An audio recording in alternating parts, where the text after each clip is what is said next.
The Battle of the Bulge was the last major German offensive operation in World War II.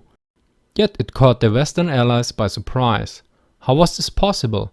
After all, Allied military intelligence throughout the war was for most part very good or even excellent. There were major successes for longer operations like the Battle of the Atlantic, or rather short engagement like the Battle of Midway. What were the reasons for this? Did the Germans suddenly become sneaky? Or did the Allies become complacent of their victories? So let's find out and let's take a closer look. After the successful landings of the Western Allies at the Normandy beaches in June 1944, the Wehrmacht was defeated in almost all major operations except for the operations Market and Garden. In general, the Allied troops were advancing whereas the Germans were retreating.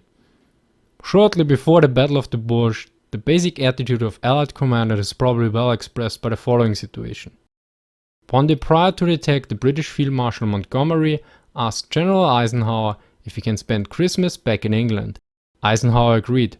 Additionally, Montgomery reported, "There's nothing to report on my front or the front of the American armies on my right. I do not propose to send any more evening situation reports till the war becomes more exciting." Since Montgomery isn't really that popular with most people, it should be added that his attitude in this case was by no means the exception.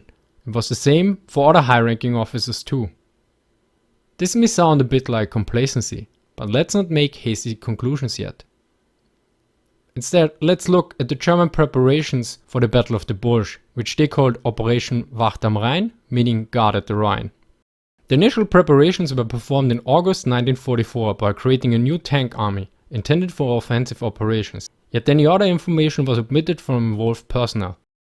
Only Hitler's closest officers were informed about his intention at this time. In October 1944, the commander of the West was informed to prepare offensive operations in the Ardennes area, but was instructed that secrecy of the operation was paramount.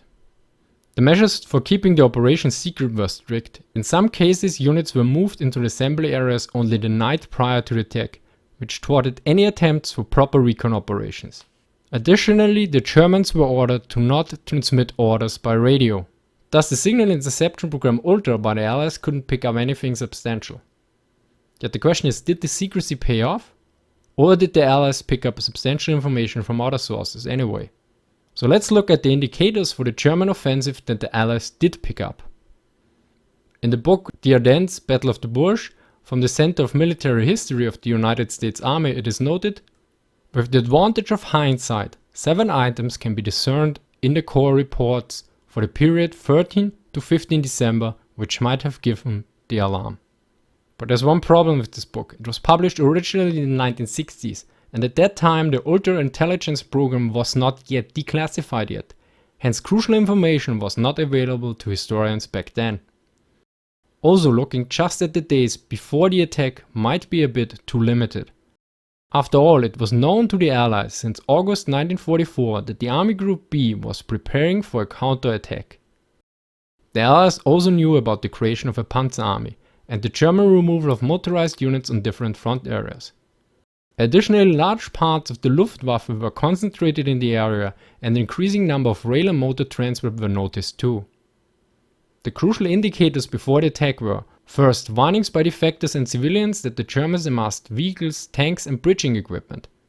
Second, the increased amount of weather reports sent by German submarines since the beginning of December. Third, reports that the Germans planned on an operation behind enemy lines. All this information was not ignored by the Allied intelligence officers, but acquiring information is only one part. The other part of military intelligence is analyzing this information. So let's take a look on how the Allies interpreted the information in the context of the overall situation on the Western Front.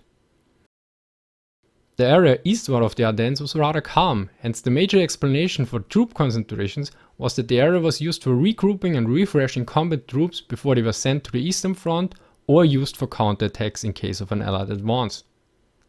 The commanders noted the rather weak number of Allied troops in the Ardennes, but at the same time in the north and south the Allies were conducting offensive operations, which should have made a German attack unlikely. Generally, the Allies didn't rule out the German attack, but they assumed it would be a small operation or highly unlikely, due to the number of reasons It may be phrased this way: the enemy can still do something, but he can't do much. He lacks the men, the planes, the tanks, the fuel and the ammunition. This base assumption, combined with the lack of information from Ultra, led the Allies to interpret various indicators differently, as the military historian Dr. Pogue noted in his talk to the NSA. But nothing was coming from Ultra, so there was a tendency to feel that there was no great build-up. There was a tendency to explain what was occurring on other grounds. To cite two of his examples, then we found out the Germans were issuing very strict orders on saving gasoline. We interpreted that to mean they were about to run out of gasoline. The point was that it was part of a strict conservation program to make sure there was enough gasoline for the attack. There was evidence in October that the new Panzer Army had been created. But again, that didn't seem to upset anybody, because again, the theory was that the Germans knew we were going to mount an attack somewhere around the middle of December in the area south of Cologne, and that therefore they were setting up a reserve to meet that attack. So basically, due to no indicators from Ultra, the Allies drew wrong conclusions about the existing intelligence. Furthermore, they knew that the German forces were in a dire situation. Now the question is, how could the Germans launch a major attack with their rather limited capabilities? Well, they did what most people do even nowadays if they basically have lost and can't admit it. They literally played the Hitler card. And the Allies weren't expecting Hitler.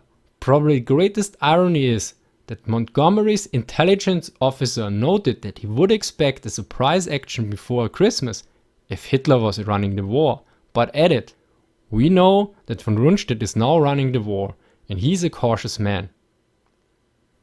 Now the interesting part here is that the mentioned American historians are quite positive about von Rundstedt and blame mostly Hitler, whereas the German military historian Detlef Vogel notes that the operational plans from von Rundstedt and Model were also quite lacking in quality. Furthermore, the German commanders still were convinced that their officers were superior to the Allied ones on the tactical and operational level. To conclude, as so often, it was not a single factor that explains properly why the Allies were surprised by the German attack in the Ardennes. It was a combination of several factors.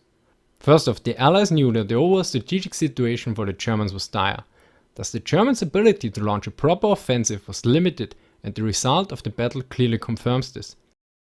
Second, based on the overall situation, the Allies assumed that an attack would make no sense. Third, this basic assumption led to a misinterpretation of several indicators that could have alarmed the Allied commanders.